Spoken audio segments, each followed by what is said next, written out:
Nous allons parler de l'utilisation de l'intelligence artificielle en cybersécurité. Avec vous, Thierry Berthier, vous êtes chercheur et enseignant au CREC, le centre de recherche des écoles de Saint-Cyr.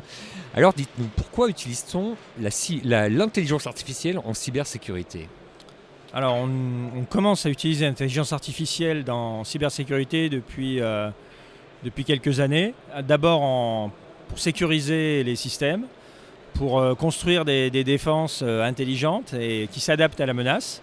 Et puis, alors, plus récemment, les attaquants vont pouvoir utiliser aussi l'intelligence artificielle pour mener des attaques, pour industrialiser des attaques et pour passer sous les défenses qui sont actuellement, qui existent actuellement. Alors, pour être sûr de bien comprendre, déjà au niveau de la défense, en fait, qu'est-ce que ça permet de faire, l'intelligence artificielle, qu'on ne pouvait pas faire jusqu'à présent ? Alors, ça permet de construire des systèmes qui vont superviser les réseaux, mais qui ne vont pas fonctionner sur des menaces qui sont préétablies. D'accord. C'est-à-dire ces systèmes-là vont apprendre du fonctionnement normal du réseau et puis vont, en récoltant un grand nombre d'événements, des millions d'événements élémentaires, et vont analyser ces événements élémentaires et vont ressortir une dizaine d'alertes de sécurité qui vont correspondre à des menaces réelles. Par exemple, l'exfiltration de données,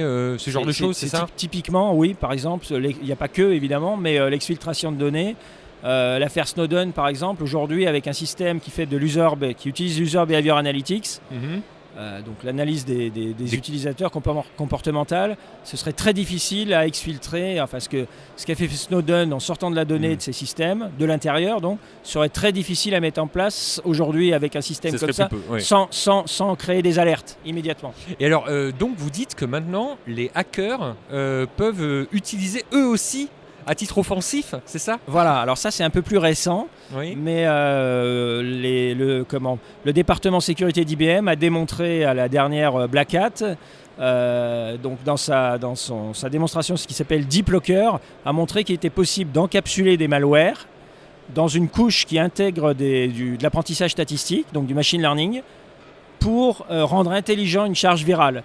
C'est-à-dire la rendre intelligente, c'est-à-dire être capable de passer sous les radars de la plupart des antivirus actuels, qu'elle puisse décider elle-même, si elle va, le moment où elle va attaquer sa cible, ou elle ne va pas l'attaquer, où elle restera non active.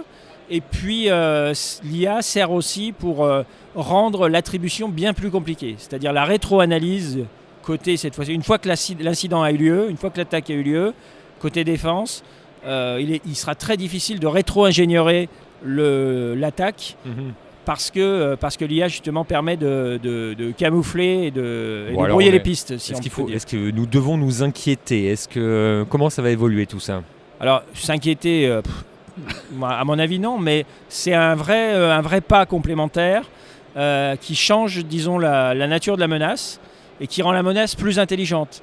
Mais de l'autre côté, les défenses aussi évoluent aussi avec l'IA. Donc c'est un peu une fuite en avant, on peut le voir comme ça. Et ça oblige tous les partenaires à se mettre à niveau finalement, aussi bien en attaque qu'en défense. Bon, très bien, merci beaucoup Thierry Berthier pour toutes ces explications. Je crois que de toute façon vous avez un salon, c'est ça, annuel, qui s'appelle... Alors c'est un événement, c'est pas un salon, c'est une conférence cette année qui s'appelle IANP 2019. Et donc pour pouvoir... qui est à la fois sur l'intelligence artificielle et sur la cybersécurité. Très bien, merci beaucoup pour toutes ces explications. Merci. Thierry Berthier, en direct, à l'occasion du FIC 2019 qui se tenait à Lille. Et j'invite nos auditeurs, nos spectateurs à regarder nos autres vidéos sur les sujets de cet événement de la cybersécurité. Merci beaucoup, merci à tous.